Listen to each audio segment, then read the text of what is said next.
So hello everyone, आप सभी को राधे राधे। आज से हम अपना नया टॉपिक स्टार्ट कर रहे हैं जिसका इलेक्ट्रिसिटी है ना। तो चलिए अपने इस टॉपिक को स्टार्ट करते हैं। बहुत ही कंसंट्रेशन के साथ आप इस चैप्टर को पढ़िएगा, बहुत ही इंपॉर्टेंट चैप्टर होने वाला है। तो इलेक्ट्रिसिटी, जैसे ही आप नाम सुनते हैं आपके मन में क्या आता है? इलेक्ट्रिसिटी मतलब करंट, करंट के बारे में पढ़ना है। पर करंट के बारे में जानने से पहले हमें एक सब यूनिट को पढ़ना है। तो स्मॉलेस्ट यूनिट को पढ़ने से बोलते हैं चार्ज।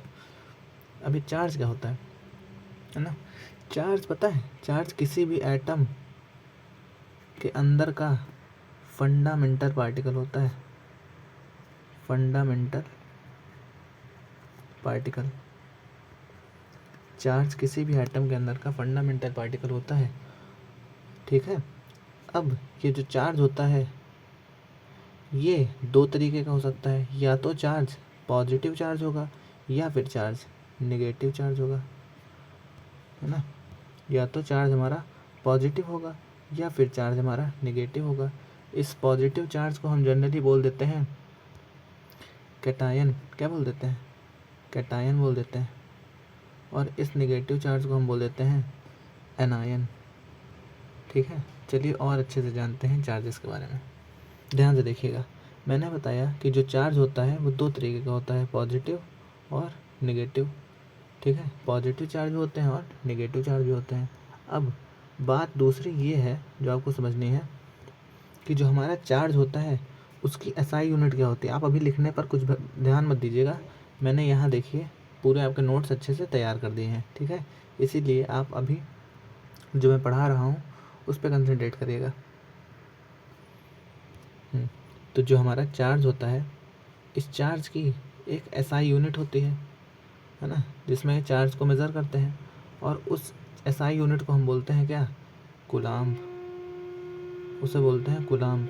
तो कल से कोई पूछे आपसे कि चार्ज की एसआई यूनिट क्या है, तो आप बोलेंगे चार्ज की एसआई यूनिट है कूलाम्ब। ठीक है। अब नेक्स्ट प्रॉपर्टी पढ़ते हैं कि चार्ज की प्रॉपर्टीज़ क्या होते हैं।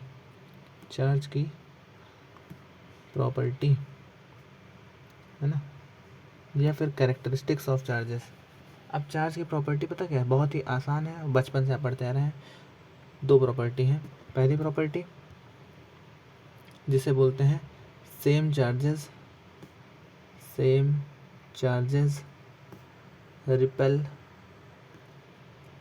Each other. Same charges repel each other. वो आपको समझ में आ गई होगी बात? नहीं आई तो अभी समझ में आ जाएगी। ध्यान से देखिए, मैंने बोला कि मेरे पास एक पॉजिटिव चार्ज है और यहाँ पर मेरे पास एक दूसरा पॉजिटिव चार्ज है। मैं इन्हें एक्सटर्नल फोर्स से पास में लाता हूँ, ठीक है, और कुछ टाइम बाद इन्हें छोड़ देता हूँ। जैसे जैसे चार्जेस पास में आएंगे ना, ये बहुत तेज़ी से रिपेल करके दूर भाग जाएंगे। ठीक है। तो ये एक चार्ज की प्रॉपर्टी है कि जो सेम चार्जेस होते हैं वो रिपेल करते हैं। सेम चार्जेस रिपेल करते हैं मतलब पॉजिटिव पॉजिटिव के करीब नहीं आएगा। सेम उसी तरीके से जो निगेटिव चार्ज होगा, अगर उन्हें पास लाने की कोशिश करेंगे तो उनमें बहुत भयानक रिपल्शन होगा, वो एक दूसरे से दूर भागेंगे। ठीक है। तो पॉजिटिव चार्ज क्या करते हैं और निगेटिव चार्ज क्या करते हैं? रिपेल करते हैं, क्योंकि सेम चार्जेस हैं। दूसरी प्रॉपर्टी, जो अनलाइक चार्जेस होते हैं, है ना, या फिर डिफरेंट चार्जेस, अनलाइक चार्जेस या फिर डिफरेंट चार्जेस, ये अट्रैक्ट करते हैं, अट्रैक्ट ईच अदर। मतलब मेरे पास यहाँ पर पॉजिटिव चार्ज है और ये दूसरा मेरे पास नेगेटिव चार्ज है। ये पॉजिटिव चार्ज इस नेगेटिव चार्ज की तरफ खींचा चला आएगा या फिर ये नेगेटिव चार्ज होगा ये इस पॉजिटिव चार्ज की तरफ खींचा चला आएगा। इसी को बोलते हैं प्रॉपर्टी ऑफ चार्ज की जो सेम चार्जेस होते हैं वो रिपेल करते हैं और डिफरेंट चार्जेस अट्रैक्ट करते हैं, लाइक चार्जेस अट्रैक्ट करते हैं। होप आपको बात समझ में आ गई होगी। ठीक है। ये देखिए मैंने नोट्स आपको यहाँ पर प्रोवाइड कर दिए हैं। क्या पढ़ा हमने? Charge the fundamental particle in an atom, it may be positive और negative. Like charges repel each other, unlike charges attract each other. SI unit of charge मैंने बता दिया कूलाम, है ना। अच्छा हाँ, अब पूछा जाए कल को आपसे अगर पूछ लिया जाए कि बताइए कि एक कूलाम्ब का जो चार्ज होता है उसकी वैल्यू क्या होती है। जो 1 कूलाम्ब चार्ज होता है, 1 कूलाम्ब का जो चार्ज होता है उसकी वैल्यू क्या होती है। तो 1 कूलाम चार्ज की वैल्यू होती है 1.6 इंटू 10 की पावर -19। एक मिनट, यहाँ थोड़ा गंदा लिख रहा है, दूसरा कलर यूज़ करता हूँ। देखिए ध्यान से, पूछ लिया जाए कि 1 कूलाम चार्ज की वैल्यू क्या होती है। कल से आपको कोई पूछ ले कि 1 कूलाम चार्ज की वैल्यू क्या होती है, तो आप क्या बताएंगे कि ये लगभग होती है 6 इंटू 10 की पावर 18 इलेक्ट्रॉन के बराबर। 1 कूलाम चार्ज पर, यहाँ लिख देते हैं, 1 कूलाम चार्ज की वैल्यू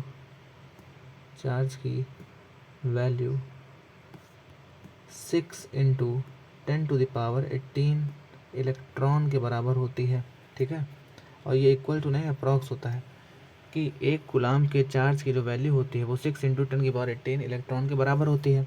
तो यहाँ से आप ये भी बोल सकते हैं कि सर 1 इलेक्ट्रॉन के ऊपर चार्ज कितना होगा, तो वो भी बता सकते हैं। 1 इलेक्ट्रॉन पे चार्ज होता है 1.6 इंटू 10 की पावर -19 कूलाम। आप इन दोनों बातों को ध्यान से अपने दिमाग में बैठा लीजिएगा। ये देखिए यहाँ पर लिखा है 1 कूलाम चार्ज पर 6 इंटू 10 की पावर 18 इलेक्ट्रॉन्स होते हैं और 1 इलेक्ट्रॉन पर चार्ज होता है 1.6 इंटू 10 की पावर -19 कूलाम। ठीक है, अब दूसरी बात, मान लीजिए कि हाँ, एक फॉर्मूला आता है, इसको बोलते हैं quantization of charge. Quantization of charge, quantization of charge. ये क्वांटाइजेशन ऑफ चार्ज क्या होता है? क्वांटाइजेशन ऑफ चार्ज कहता है कि जो Q बराबर होता है, Q इक्वल टू होता है N इंटू ई के। ठीक है, Q इक्वल टू होता है N इंटू ई के, जहाँ पर N का मतलब होता है नंबर ऑफ, ये देखिए सारी चीज़ें लिखी हुई हैं यहाँ पर, अभी आप कंसंट्रेट करके पढ़िए। ठीक है, हाँ, Q equal to N। N का मीनिंग होता है यहाँ पर नंबर ऑफ इलेक्ट्रॉन्स, E का मतलब होता है चार्ज प्रेजेंट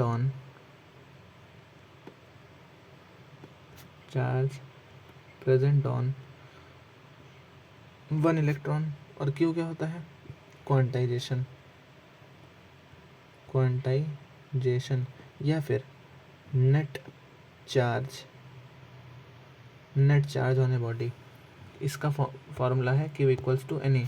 मतलब कल को कोई पूछ सकता है कि बताइए किसी बॉडी पर 1.6 इंटू 10 की पावर -19 कूलाम का चार्ज है ना, और आपसे बोल दिया गया कि हमें Q भी पता है, हमें E भी पता है, तो आप N निकाल सकते हैं कैसे? Q अपॉन E से। मीन्स आपको 2 चीज़ें दे देगा और एक चीज़ पूछ सकता है, तो आप तैयार रहिएगा। ध्यान से समझ में आ गई बात? ठीक, तो ये टॉपिक हमारा ख़त्म होता है, क्वांटाइजेशन ऑफ चार्ज। ये देखिए, चार्ज ऑन 1 इलेक्ट्रॉन, ये इतना बता दिए, where Q equal to charge, N equal to number of electron and charge on 1 इलेक्ट्रॉन इज E। आई होप आपके बात समझ में आ गई होगी कि क्वांटाइजेशन ऑफ चार्ज क्या है, वो है Q इक्वल्स टू N। यहाँ से आपके पेपर में 2 से 3 क्वेश्चंस पूछे जा सकते हैं। चलिए आगे बढ़ते हैं। अब आते हैं करंट पर। करंट क्या होता है? करंट होता है चार्ज का फ्लो करने का रेट। चार्ज के फ्लो करने के रेट को ही बोलते हैं करंट। तो हम लिख सकते हैं rate of flowing of charge is called as current. Rate of flow of charge is called current. Current का जो सिंबल होता है वो आई होता है। अभी इसका फॉर्मूला क्या होता है? Rate of flow of charge, कितना चार्ज कितने टाइम में फ्लो किया, कितना चार्ज कितने टाइम में फ्लो किया, उसी को बोलते हैं इलेक्ट्रिक करंट। इलेक्ट्रिक करंट क्या है? कितना चार्ज कितने टाइम में फ्लो किया, उसी को बोलते हैं इलेक्ट्रिक करंट। मान लीजिए 1 कूलाम का चार्ज 1 सेकंड में फ्लो किया, तो हम बोलेंगे, ध्यान से सुनिएगा, अगर हमने बोला कि 1 कूलाम का चार्ज 1 सेकंड में फ्लो किया, तो उस करंट को हम बोलेंगे 1 एम्पियर। ठीक है, तो यहाँ से हमें SI यूनिट भी पता चल गई। SI unit of current, current की SI यूनिट क्या होती है? या तो आप लिख सकते हैं कूलाम पर सेकंड, या फिर आप लिख सकते हैं एम्पियर। दोनों बातें सही हैं। जो करंट की SI यूनिट होती है, करंट की SI यूनिट वो कूलाम पर सेकंड भी होती है और एम्पियर भी होती है ना। और करंट है क्या, कितने टाइम में कितना चार्ज फ्लो कर गया किसी सर्किट के अंदर, उसी को बोलते हैं इलेक्ट्रिक करंट। आई होप आपको बात समझ में आ गई होगी। ठीक है, ये देखिए I equals to Q upon T, formula हो गया आपका, है ना। ये कुछ जनरल सी चीज़ें हैं जो आपको पता होनी चाहिए। 1 एम्पियर में वो 1 कूलाम पर सेकंड चार्ज होता है, 1 मिली एम्पियर में 10⁻³ एम्पियर का चार्ज होता है, और 1 माइक्रो एम्पियर में 10⁻6 एम्पियर का चार्ज होता है। ये जो एम्पियर होता है ना, करंट को मेज़र करते हैं एम्पियर में। ठीक है, करंट का जो एसआई यूनिट होता है वो एम्पियर होता है, और करंट को मेज़र किया जाता है एक डिवाइस है, इसको बोलते हैं एमीमीटर। ये देखिए, ये जो डायग्राम बना है ये एमीमीटर का है, और यहाँ पे क्या लिखा है, म्यू ए। ये जो म्यू ए है, म्यू ए इसको बोलता है माइक्रो एम्पियर। ठीक है, तो आई होप आपको लेक्चर समझ में आ गया होगा। बाकी की क्लास हम आगे कंटिन्यू करेंगे। ठीक है, होप आपको सारी चीज़ें समझ में आ गई हों। अगर आपको ये सारी चीज़ें समझ में आती हैं तो आप इस लेक्चर पे इस प्लेलिस्ट को अच्छे से फॉलो करिए, अच्छे से पढ़ाई करिए। ठीक है, थैंक यू। एक बार मैं फिर से समझा देता हूँ। सबसे स्मॉलेस्ट जो एंटिटी होती है, सबसे फंडामेंटल एंटिटी जो होती है किसी एटम की, उसको बोलते हैं चार्ज, है ना। चार्ज बोलते हैं। चार्ज से हमारा क्या बनता है, करंट। किसी सर्किट में, ये सर्किट वगैरह तो हम नेक्स्ट लेक्चर में जानेंगे। मान लीजिए कोई तार है, उसके अंदर कुछ चार्ज फ्लो कर रहे हैं, और वो चार्ज किसी टाइम के अंदर फ्लो करते हैं, तो उसी को बोल देते हैं करंट। करंट की SI यूनिट होती है एम्पियर, या फिर इसी को बोल देते हैं कूलाम पर सेकंड। 1 कूलाम पर सेकंड को बोलते हैं 1 एम्पियर। ठीक है, आपकी सारी बातें अगर समझ में आ गई हों तो आप पढ़ते रहिए, आगे बढ़ते रहिए। बाकी क्लास कल देखते हैं, है ना, कल स्टार्ट करेंगे। Thank you, have a nice day.